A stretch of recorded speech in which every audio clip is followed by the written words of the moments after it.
익산 일빛교회 장권능 목사입니다.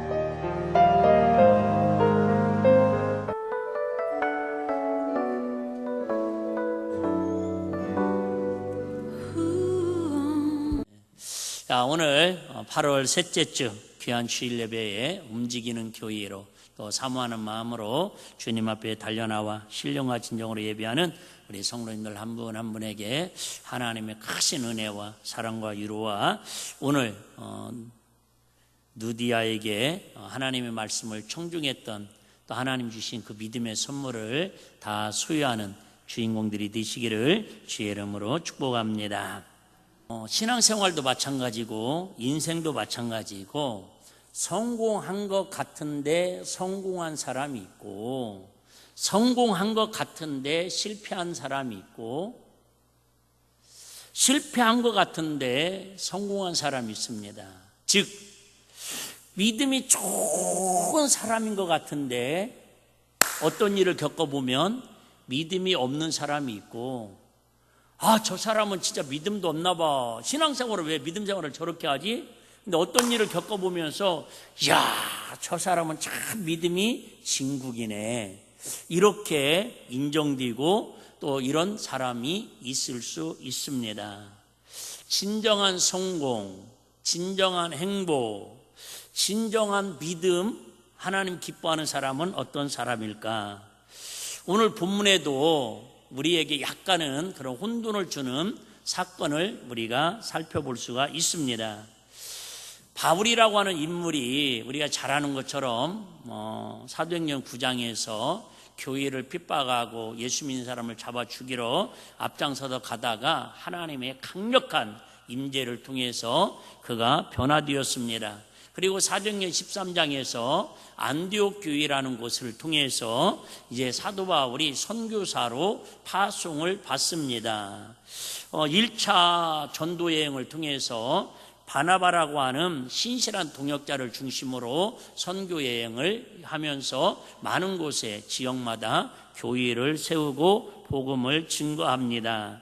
그러다 이제 2차 전도여행을 하러 가려고 그러는데 가장 신실한 동역자인 바나바하고 생각지 않은 분쟁이 생겼습니다. 논쟁이 생겼습니다. 성경에 보니까 다툼이라고 표현도 되어 있습니다. 아니 그렇게 믿음 좋은 선교사로 파송되었으면서 그렇게 하나님이 기뻐하는 선교를 하기 위해서 목숨 내놓고 다닌다고 하는 동역자들이 복음 전하는 일을 인해서 싸울 수가 있단 말이야? 돼요 안 돼요? 안 됩니다. 그런데 이게 무슨 은혜스러운 일인지 성경에 기록되었습니다. 성공을 위해서 그들은 동역자로 복음 사역을 감당했는데 인간적인 눈으로 볼 때는 실패한 사람들의 동역자의 모습입니다. 싸운 이유는 간단합니다. 바나바의 조카가 있는데 이 조카는 요한 마가라고 하는 조카입니다. 근데 1차 전도여행 때 바나바가 조카도 나이가 어리고 젊으니까 이렇게 복음 전도하는데 선교하는 일에 좋은 경험을 시키기 위해서 같이 동행을 하도록 해가지고 데리고 갔습니다. 조카를 데리고 갔습니다. 근데 이 조카가 1차 전도여행을 갔다 오니까 그렇게 믿음 있는 것도 아니고 그렇게 복음에 대한 선교에 대한 열정이 있는 것도 아니고 그냥 삼촌이 가자고 하니까 한번 여행 삼아서 그냥 구경해서 견문을 넓히게 해서 가면 어떨까 하고 따라갔다 왔는데 생각으로 1차 전도여행이 우리말로 개고생을 합니다. 아니 교회 오면 막 이렇게 대접만 해주고 식사하세요, 차 마시세요, 시원한 곳에 앉아서 막 찬양하고 은혜만 받으세요. 그럴 줄 알았더니 띠 앞에서 무슨 삼복더위에 막 주방 가서 하여튼 불 앞에서 음식을 마련하라고 그러질 않는가, 주차를 안내를 하라고 하지 않는가, 침례식인지 세례식인지 한다고 물을 받고 천막을 치고 이 고생들을 시키는 거예요 도대체. 생각보다 이 성공을 위해서 온 것 같은데 사람들이 볼 때는 내가 실패한 것처럼 보이는 그런 경우입니다. 그래서 이 요한 마가라는 조카가 너무 1차 여행 때에 여행이 아니지 사실 선교 다니면서 고생을 하니까 저부터도 그럴 수 있잖아요. 그래서 저 안 가겠습니다. 저 이제 다시는 안 가겠습니다. 그러니까 그래도 이렇게 배제를 합니다. 그랬더니 바나바는 그래도 한 번 더 기회를 줘서 데리고 가자고. 이 의견이 다퉈가지고 결국은 바나바하고 그 다음부터 바울하고 그 귀한 선교 사역의 동역자로서 갈라지고 우리가 잘 아는 실라라고 하는 동역자하고 2차, 3차 전도여행을 같이 하게 됩니다. 그걸로 끝이 아닙니다. 그런데 이제 그 복음을 2차 전도여행을 하러 가려고 어디를 가려고 그러냐면 아시아 지역으로 가려고 그럽니다. 아시아 지역으로 가서 복음을 전하려고 바울과 실라가 바나바하고 결별을 하고 이제 기도하고 출발을 하려고 합니다. 근데 여러분 생각을 해봐요. 자, 지금 돈 많이 벌러 가자는 것도 아니에요. 여행하러 구경하러 가자는 것도 아니에요. 하나님이 기뻐하는 한 영혼이라도 더 전도하려고 선교하러 가려고 지금 아시아를 향해서 어쨌든 세상 말로 개구생하러 가는 길입니다. 그러면 하나님께서 꿈에 나타나셔가지고 뭐라고 말씀하셔야 합니까?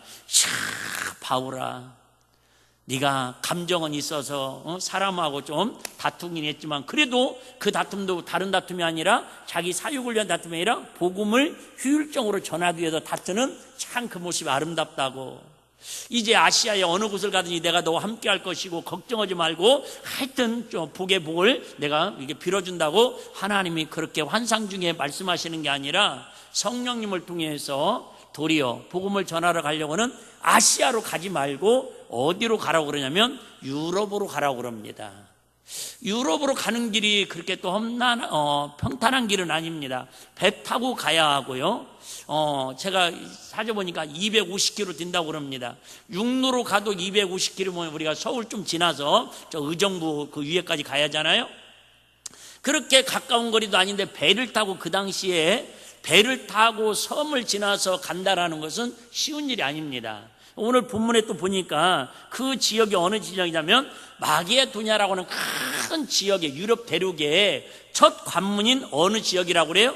빌립보 지역인데 거기 오늘 읽은 것처럼 성경에 거기는 누가 지배하고 있는가 봤더니 로마의 식민지더라는 거예요.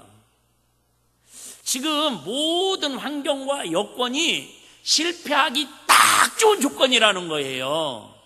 그런데도 하나님께서는 그 좋은 복음을 전하러 간다는 아시아로 가는 길을 가로막고 가지 못하게 하시고 도리어 이 험난한 배를 타고 250km 섬을 지나서 로마의 식민지 생활을 하는 그 도시의 빌립보라는 지역에 들어갔는데 거기에 가보니까 안식일이 되었습니다. 지금으로 하면 우리 아시죠? 주일날이 되었어요. 당연히 선교사님이니까 주일날이니까 뭐하러 가야 돼요? 예배 드리러 가야죠. 예배 드리러 가려고 예배 처소를 알아보니까 그 당시는 주일날 예배 드리는 시기가 아니라 아시는 것처럼 유대인들은 그때까지도 안식일날 회당에서 어쨌든 예배를 드렸습니다. 그래서 회당을 찾아봅니다. 도시는 상당히 큰데 그곳에 회당이 없습니다. 회당이라는 곳은 유대인들이 모여서 회의도 하고 이렇게 안식일날 예배도 드리는 곳인데 유대인들 신앙인들이 남자 10명이 모이면 회당 하나를 마을회관처럼 만들 수 있는 게 유대법에 나와 있는 법입니다. 이게 참고로 말하면 이 빌립보 지역에는 지금 유대인 남자가 10명이 든다 안 든다? 안 된다라는 거예요. 여러분 진짜 산 넘어 산이라고 지금 어렵게 배 타고 250km를 지금 풍랑 따라서 잠 못 자고 어렵게 지금 노마 식민지에 와가지고 누구를 아는 사람 한 명도 없습니다. 초행길입니다. 오라고 초청한 것도 아닙니다. 그래서 진짜 목숨을 담보해가지고 어렵게 왔는데 세상에 그나마 안식일날 회당에 예배드리러 가려고 봤더니 회당도 없는 그런 신앙의 불모지입니다. 그래서 기도하다가 어디로 갈까 하다가 오늘 본문에 나오는 것처럼 어디로 갑니까? 강가로 갑니다. 강가로 간다라는 말은 유대인들에게는 물이라고 하는 것은 은혜를 상징합니다. 그러니까 주로 안식일날 회당이 없는 사람들은 우리 동네 같으면 어디에서 회당이 없으면 어디에서 모이면 돼요? 여러분 동네도 있었군요. 모종이라는 곳이 있습니다. 정자라는 곳이 있잖아요. 거기로 있는데 여기는 그것도 없는가 봐요. 그래서 여인들을 중심으로 강가에서, 조그마한 강가에서 거기서 안식일 날 예배를 드립니다. 이렇게 무더위에 저와 여러분들이 냇가에 가서 물놀이하고 백숙 먹으라면 참 좋겠지만, 강가에 가가지고 예배를 드린다고 그러면은 그렇게 좋아할 사람들은 별로 없을 겁니다. 그래서 몇 명이 모였는지는 모르겠지만 바울의 일행들하고 같이 강가에 갔더니 아닌 게 아니라 그래도 다행히 몇 사람이 예배를 드리려고 준비하고 있습니다. 너무 신기한 것은, 천국 가면 내가 물어보고 싶은 부분인데요, 처음에 만나는 사람들입니다. 초면입니다. 그런데 여러분들이 어떻게 이해할지 모르겠는데 이거 상당히 중요한 얘기예요. 바울은, 선교 일행들은 지금 누구를 믿는 사람들이에요? 예수님이 나의 구주라고 믿는 크리스찬들입니다. 근데 지금 오늘 나오는 누디아부터 시작해가지고 안식일에 모였다라는 것은, 안식일에 모여서 예배 드린다라는 것은 이 사람들이 예수를 믿는 크리스찬이라는 겁니까? 아니면 아직은 예수 그리스도를 믿지 아니하고 예수 그리스도를 이단으로 지금까지도 그 사람들은 취급하고 있는 유대인들이라는 겁니까? 유대인들입니다. 여러분 오해하고 들어보세요. 다른 종교를 제가 조심스럽게 폄하하거나 그런 얘기는 하는데, 만약에 천주교 교인들이 어려운 일이 있어가지고 주변에 있는 우리 천주교인들이 주일날 우리 교회에 같이 와서 예배 드린다고 그러면 저와 여러분들은 어떻게 할 것 같습니까? 예, 저는 환영할 겁니다. 근데 우리 교회에 어려운 일이 있어가지고 이 자리에 모일 수 없는 여건이 되어가지고 저와 여러분들이 같이 다른 천주교 성당에 가서 오늘은 예배 드립시다 그러면 예배 드리러 갈 거예요, 안 갈 거예요? 저는 안 갑니다. 그냥 우리 마당에서 예배 드리고 공원에서 예배 드릴 겁니다. 아이고 목사님 왜 이렇게 유일배반적입니까? 그러게 말입니다. 여러분, 그런데 그보다 더 강력한, 우리가 만약에 원불교 교인들하고 가서 주일날 예배 드린다고 생각을 해봐요. 상상할 수 없는 일 아닙니까? 지금 유대교인하고 선교 일행들인 그저 바울과 실라와 일행들은요, 기독교인들하고 유대교인들하고는 이건 상종할 수 없는 사람들이라니까요. 아니, 기독교에서는 당연히, 잘 들어봐요. 기독교인들은 당연히 이들에도 뭐 할 수 있는 사람들이에요. 예, 같이 예배 드려가지고 개종시켜야 할 대상들이에요. 이해되시면 아멘.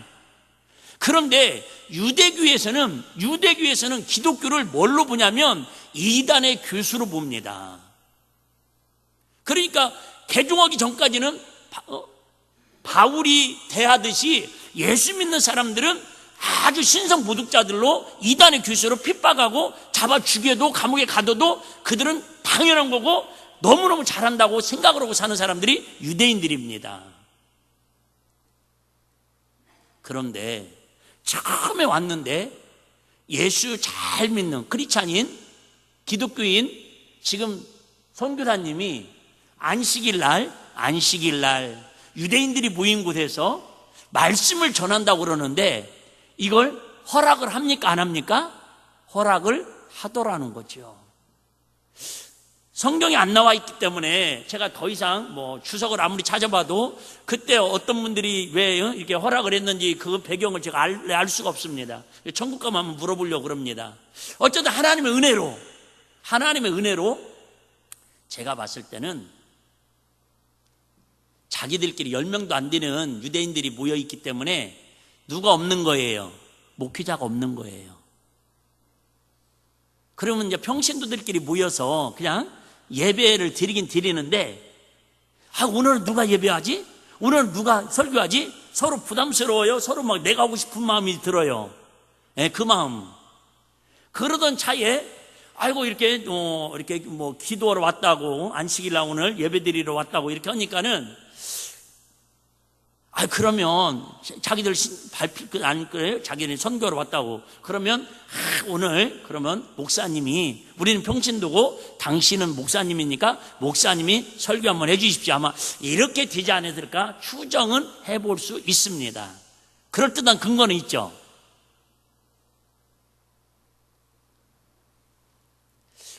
어쨌든 중요한 것은 그 상황이 그렇게 위급한 상황에서 극적으로 사도 바울이 복음을 전합니다. 그런데 거기에 몇 명이 있는지 정확하게 나와 있지도 않는데 대부분들은 제가 볼 때에 뭐야? 우리하고 다르잖아. 아니 지금 우리가 같이 예배 드릴 때 분위기하고 말씀하고 내용이 좀 다르잖아. 그렇게 좀 마음에 반감을 갖는 사람들도 있는 것 같습니다. 근데 누군지는 모르겠지만 딱 한 사람 분명한 것은 사도 바울이 전하는 말씀을 마음을 사모하는 마음을 가지고 간절한 마음을 가지고 그 성경을 보니까 그 마음을 성령님이 열어주셨대요. 할렐루야. 제가 오늘도 새벽에 나와가지고 기도를 하는데 그런 기도합니다. 하나님, 오늘도 우리 사랑하는 성도님들이 부족한 종을 통해서 말씀이 증거될 때에 우리 성도들 마음이 옥토밭이 되어서 마음이 좀 열려지게 하여 주시옵소서. 이렇게 기도하고 제가 오늘 강단에 섰거든요. 그럼에도 불구하고 마음이 열려지지 않는 분들이 있어요.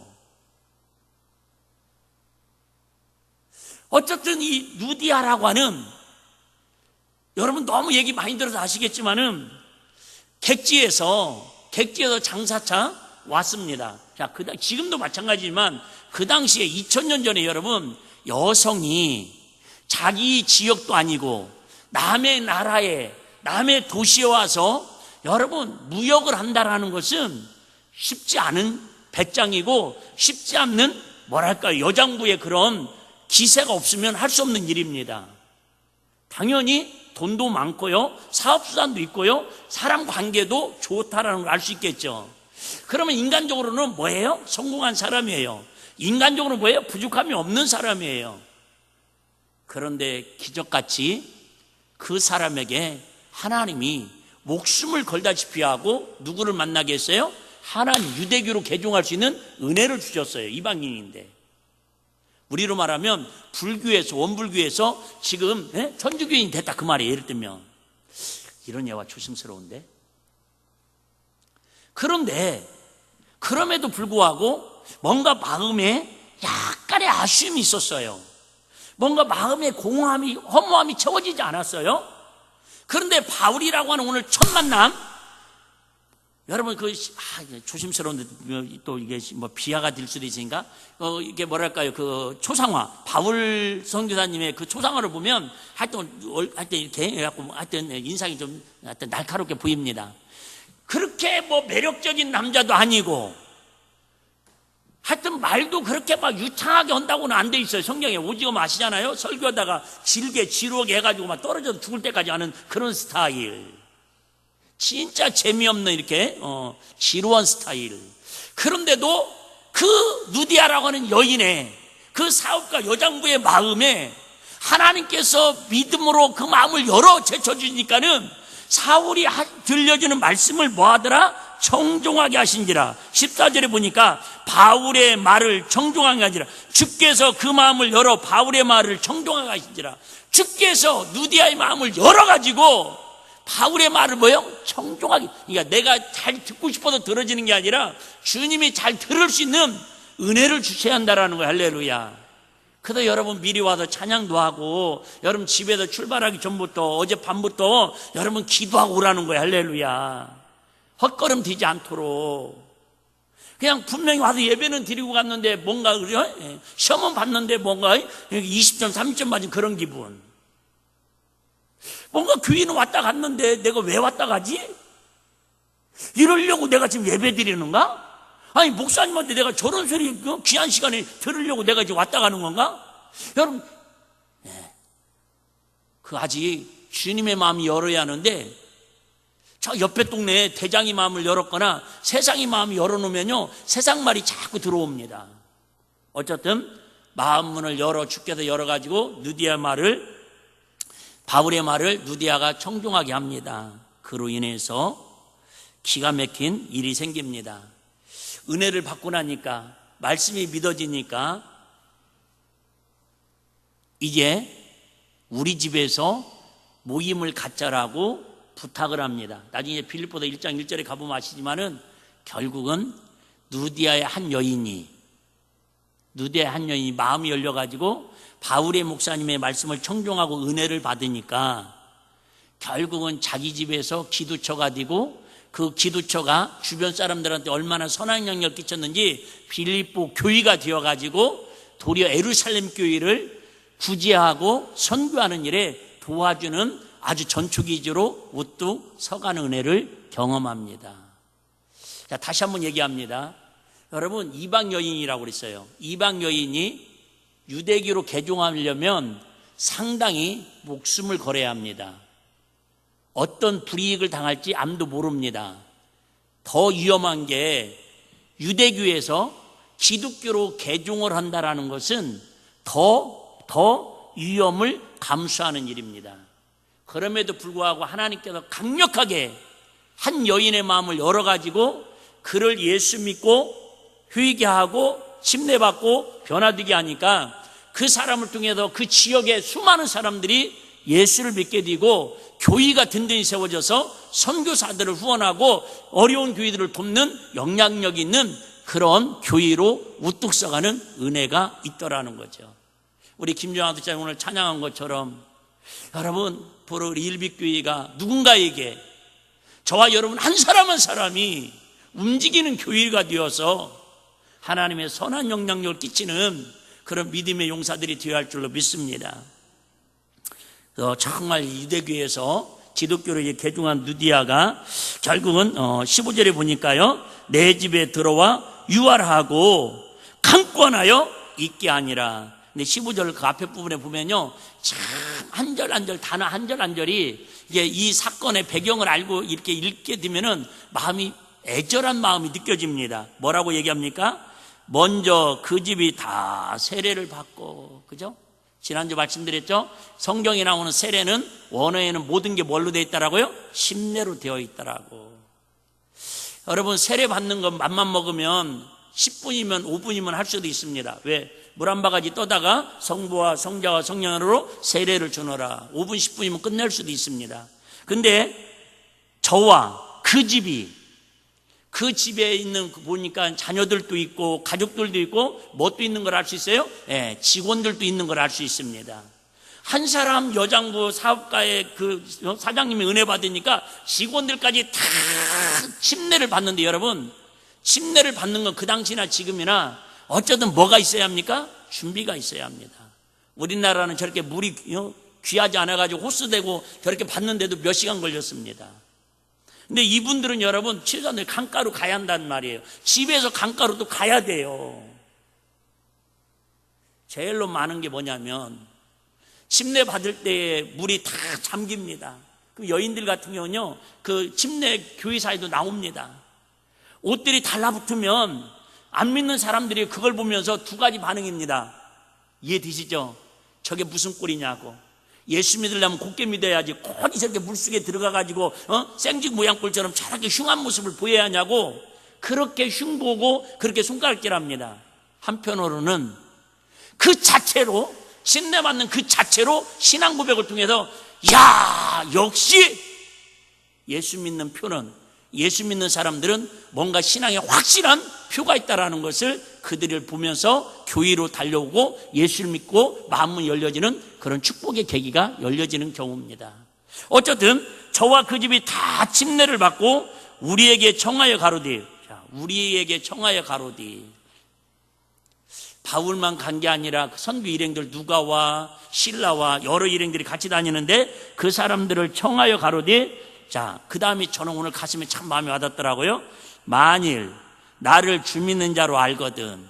시작. 만일 나를 주 믿는 자로 알거든.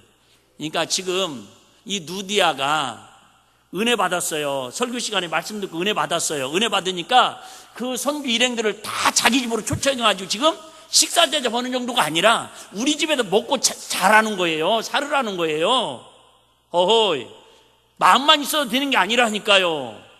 일단 뭐가 있어야 돼요? 예, 그만한 방도 있어야 하고 그만한 생활력도 있어야 돼요. 근데 이 사람은 그게 뛴다는 거죠. 근데 그 문제가 아니에요. 지금 하고 싶은 얘기는, 만일 나를 주 믿는 자로 알거든. 지금까지는 주님을 믿는 자였어요? 안 믿는 자였어요? 믿으면 큰일 날 사람이었다니까요. 믿는 사람은 이단의 교수로 여겼던 사람이라니까요.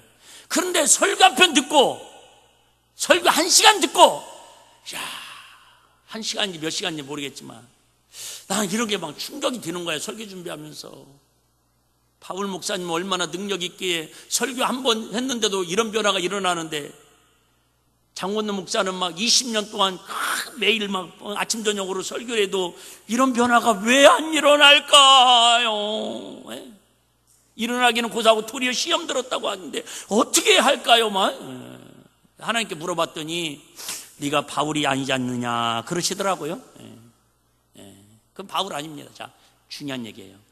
만일 나를 주 믿는 자로 알거든. 그러니까 지금까지 거기에 많은 사람들이 몇 사람이 모였는데 10사람도 안 돼요. 대부분은 이 말씀을 듣고 주님으로 인정했다 안 했다? 대부분 안 했다라는 거예요. 대부분 은혜 못 받았다 그 말입니다.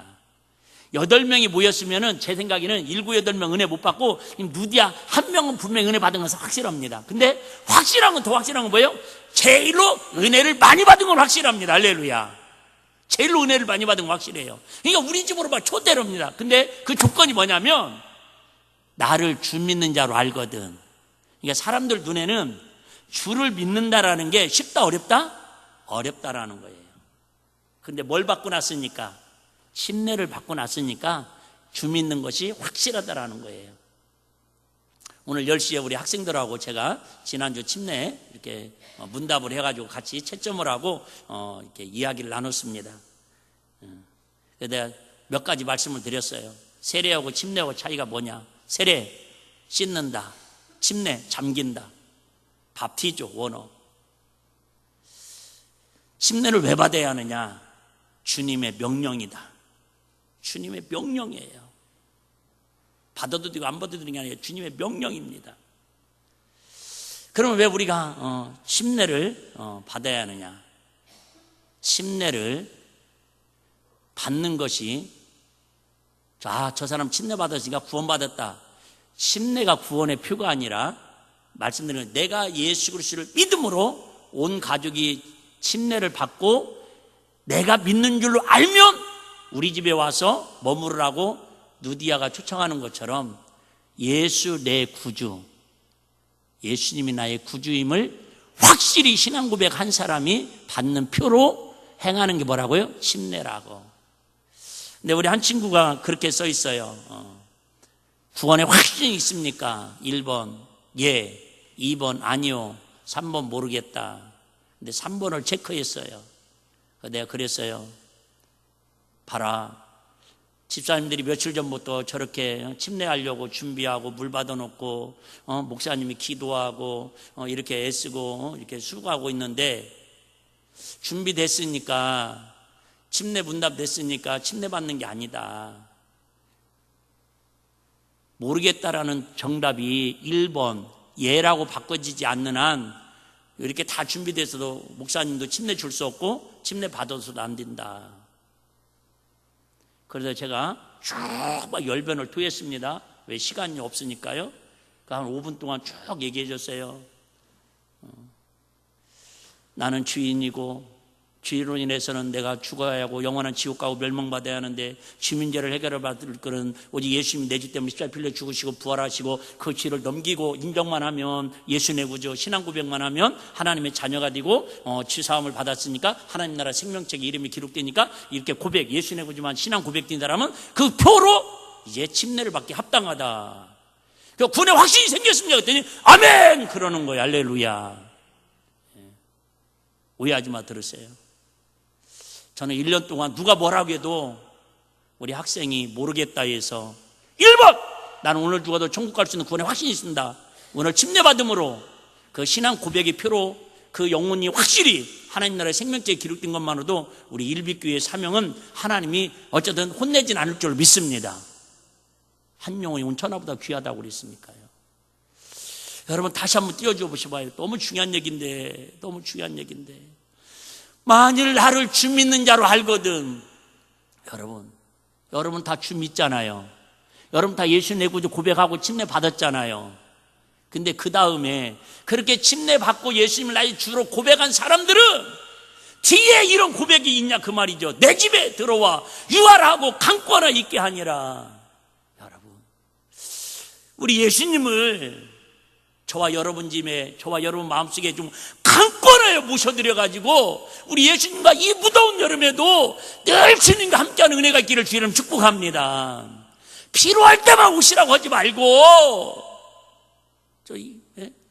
아파서 병원 찾아가듯이 의사 찾아가듯이 약국 찾아가듯이 그럴 때만 하지 마시고 예수님 오늘 이 시간에 내 마음에 강권하여 모셔드리오니 내 안에 주인으로 자정하여 주시옵소서. 우리 가정에 우리 자녀들에게 주님이 강권하여 우리 집에 유하여 주시옵소서.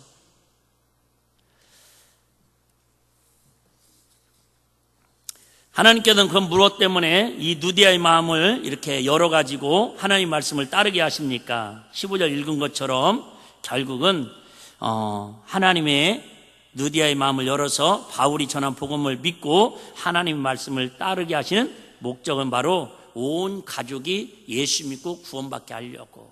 그래서 누디아가 마음이 열려서 은혜 받으니까 온 가족이 다 침례받고 구원받고 교회가 세워지더라는 거예요.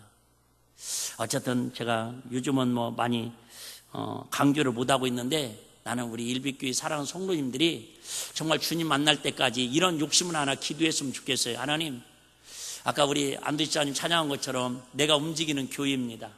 하지만 정말로 전 세계 어딘가에 가장 빈민촌, 가장 교회가 필요한 그런 곳에 내가 죽기 전에 기념교회 하나라도 세우고 주님 나라 갈 수 있도록 하나님 은혜를 주시옵소서. 우리가 한국에다 세우려면 최하 몇 천만 원, 1억, 2억, 3억 들여도 못 세우잖아요. 그런데 여러분, 믿거나 말거나 저는요, 제 기념교회 하나 세워놨습니다. 다음에 알려드릴게요. 그 당시에 20년 전에 450만 원 드리면은 필리핀 민다나오 섬의 가장 빈민촌에 대나무 숲으로 이렇게 세울 수 있다고 그래가지고 우리 동기 목사님이 갔다 왔는데 그 교회에서 세워지기로 선교사님하고 약속을 하고 왔는데 교회한테 이렇게 상의했더니 안 된다고 거절당했대요. 끝나고 동기인 저한테 전화 왔어요. 장 목사님 어떻게 해요? 뭘 어떻게 해요? 주님이 기뻐하시는 일만 해야죠. 그래서 제가 교회 돈 말고요, 제가 비상금 모아가지고, 그래봤자 다 여러분들이 용돈 주시고 신방 때 도답이 주고 그런 돈이지 제가 사적으로 모은 돈이 어디 있겠어요. 어쨌든 그 돈 모아가지고 보내가지고요 교회 세웠습니다. 제가 가서 예배 드리고 사진도 찍어갖고 왔잖아요. 어쨌든 저는 세웠습니다. 여러분, 마음이잖아요. 마음 못 얻으래도 좀 이렇게 그런 좀 원대한 꿈을 좀 한번 가져보자 그 말입니다. 알았어요. 그만할게요. 시간이라도 지키라고 그런 표정인데, 두 번째, 그러면 하나님께서는 왜 누디아와 그 식구들이 구원을 얻게 하십니까? 40절 한번 보겠습니다. 40절. 참 오늘 본문 내용 밤새도록 해도 진짜 시간이 짧은데요, 두 사람이 옥에서 나가 누디아의 집에 들어가서, 누디아가 지금 나온 그 빌립보 그 처음에 자주장사하는 여인의 집입니다. 누디아의 집에 들어가서 시작, 형제들을 만나보고 위로하고 가니라. 자, 이 사건 이후에 15절 침례받고 온 가족이 막 구원받고 이렇게 선교사 일행들을 초청하고 집에 유했는데, 이제 거기가 뭐가 된 거예요? 안식처가 되고 기도처가 된 거예요. 그러다 보니까 낮에는 뭐 해야 돼요? 동네 돌아다니면서 뭐 해야 돼요? 전도해야죠. 그 전도도 하고 기도처를 가는데 보니까는 막 저만한 귀신이 있는 거예요. 저만한 귀신, 무당 저만한 귀신이 있어가지고 용하되 그렇게 용해가지고 사람들을 너무 이렇게 잘 맞춰서 막 기가 그 동네에 아주 소문난 거예요.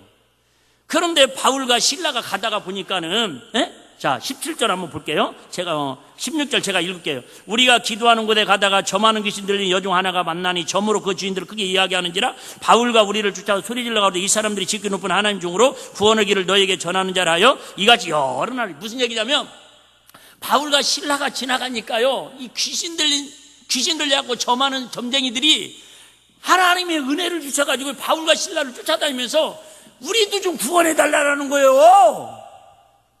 그러니까 처음에는요, 아이씨, 됐다고, 나도 바쁘다고, 구원받을 사람에게 지금 복음을 전해 유대인들을 개도시키는 게 목적이지, 지금 점쟁이를 구원시키는 게 목적이냐고, 아유, 그래도 우리도 구원받을 대상이라고 막 때를 쓰니까요, 바울과 실라가 어떻게 합니까? 자, 18절, 자막 나오네요. 18절. 자, 18절. 흥분했어요. 자, 이같이 여러 날을 하는지라 바울이 심히 뒤로와여 돌이켜 그 귀신에게 이르되 예수 그리스도의 이름으로 내가 내게 명하노니 그에게 나오라니 귀신이 즉시, 여러분, 저 많은 귀신은 여러분 사람 대접도 안 합니다. 저만 점치는 누구누구 무슨 때 할명땡 무슨 때 이렇게 하지 않고 귀신이라고 얘기하잖아요. 그냥. 근데 저 많은 귀신아, 그죠? 귀신아 나오라고 하니까 이 귀신이 뭐예요? 나갔습니다. 그러면은 얼마나 기뻐하고 춤추고 구원받고 감사하고 잔치해야 할 일이에요? 그런데 이 사람들 뭐예요? 시계는 포주가 따로 있어가지고요, 그냥 종업원으로 돈만 걸어들이는 그런 종업원인 거예요. 그러니까 이 포주들이요, 관가에다가 고발을 한 거예요. 세상에 우리 직원들을 지금 다 점쟁이들을 귀신 쫓아가지고 점괘가 안 나와가지고 우리 지금 망하게 생겼다고. 여러분, 이거 성공입니까? 실패입니까? 예, 하나님 편에 봤더니 성공인데 포주나 지금 인간적인 편에서는 생사가, 그죠? 사업을 망한 지 실패인 거예요. 아까 있죠? 실패 같은 애, 성공이고 성공 같은 애, 뭐가 성공, 뭐가 실패냐 그 말이죠. 이런 실패는 어쨌든 우리한테는 좋지만 이 사람들이 심각한 겁니다. 그 다음에 더 충격적인 거. 그래가지고 이 사람들을 관과에다, 그죠? 고발을 합니다. 자, 19절. 기가 막힌 일이에요. 참, 주의 종들은 자기 이익에 소망이 끊어진 걸 보고 바울과 실라를 잡아가지고 저자로 관원들에게 끌고 갔다가 19절, 20절 상관들 앞에 데리고 가서 말하되 이 사람들이 유대인인데 우리 성을 심히 요란케 하여. 여러분, 자, 무슨 얘기예요? 아니, 지금 점쟁이를 쫓아가서 점을 못 보도록 귀신을 쫓아낸 겁니까? 쫓아내면 사정사니까 괴로우니까 너무너무 면을 하니까 어쩔 수 없이 한 거잖아요. 그러면 얼마나 좋은 일입니까? 귀신들에게 사로잡힌 사람을 해방시켰으니까. 그런데 포주 입장에서는 얼마나 억울한 일이에요. 돈벌이가 지금 끊겼으니까. 근데 바울과 실라를 잡아다가 관가에다가 고발을 합니다. 그럼 여러분 기가 막힌 일 아니에요? 그럼 관가에서 이 얘기를 듣고 뭐라고 얘기해야 돼요? 아니, 살다 별일 다 보겠네, 이런 걸 가지고 무슨 고발을 하냐고, 석방 고소의 가치도 없어, 이래야 할 줄 아니에요? 그런데 세상에 그로 인해서 우리가 잘 아는 것처럼 감옥에 갇힙니다.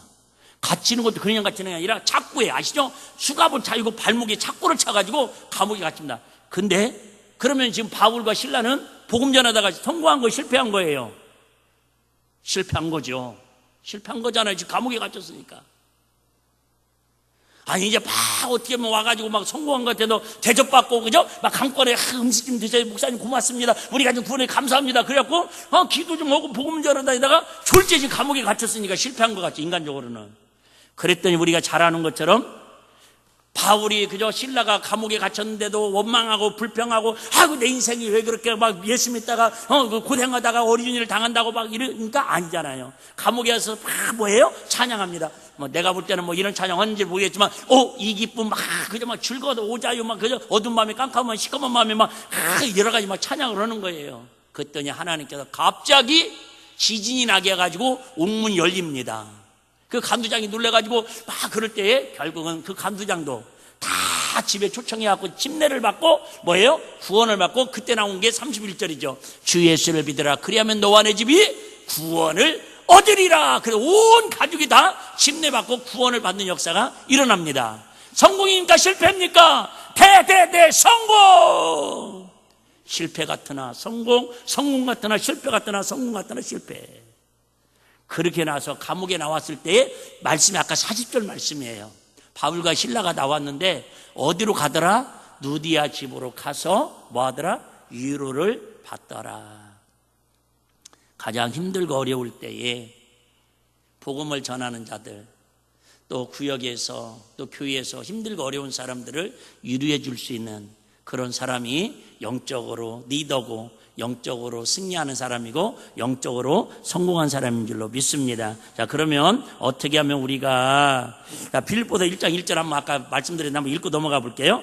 자, 이 누디아의 한 사람으로 인해서 어떻게 교회가 세워졌는가. 자, 그리스도 예수의 종 바울과 디모데는 그리스도 예수 안에서 빌립보에 사는 모든 성도, 세상에 아까 얘기했잖아요. 빌립보는 로마 식민지고 유대인들도 10명이 없다고 회당이 없던 지역이에요. 근데 누디아라는 한 여인이 은혜 받으니까 시간이 얼마 지나고 나니까 빌립보에 사는 모든 성도와 또는 감독들과 집사들에게 몇 년 사이에 거기에 모든 성도들이 생겼고요, 감독이 생겼고요, 시간 담임 목사가 생겼고 안두 집사님들이 생겼고 교회 중직자들이 생겼다라는 거예요. 할렐루야. 우리 일빛교회도 누디아 같은 저와 여러분의 은혜를 통해서 가정이 세워지고 교회가 세워지고 지역을 살리는 은혜가 있기를 주님은 축복합니다. 지금까지 안 됐어도 마음문을 열어서 누군가가 하나님 강권의 은혜 베푸시면 그 한 사람을 통해서 역사는 이룰 줄로 믿습니다. 그러면 어떻게 우리가 주님의 말씀을 따르게 하십니까? 한마디로 말하면 아까 얘기했잖아요. 누디아의 마음을 누가 열어서? 주께서 열어주셔서. 그래서 기도하라는 거예요. 에베소 2장 8절 10절 한번 읽어보겠습니다. 너희가 그 은혜를 인하여 믿음으로 말미암아 구원을 얻었나니 이것이 너희에게 난 것이 아니요 하나님의 선물이라. 행위에서 난 것이 아니 이는 누구든지 자랑치 못하게 함이니라. 우리는 그의 만드신 바라 그리스도 예수 안에서 선한 일을 위하여 지으심을 받은 자니 이 일은 하나님이 전에 예비하사 우리로 그 가운데서 행하게 하려 하심이니라. 여러분, 믿음은 내가 믿고 싶다고도 믿어지는 게 아니라고요.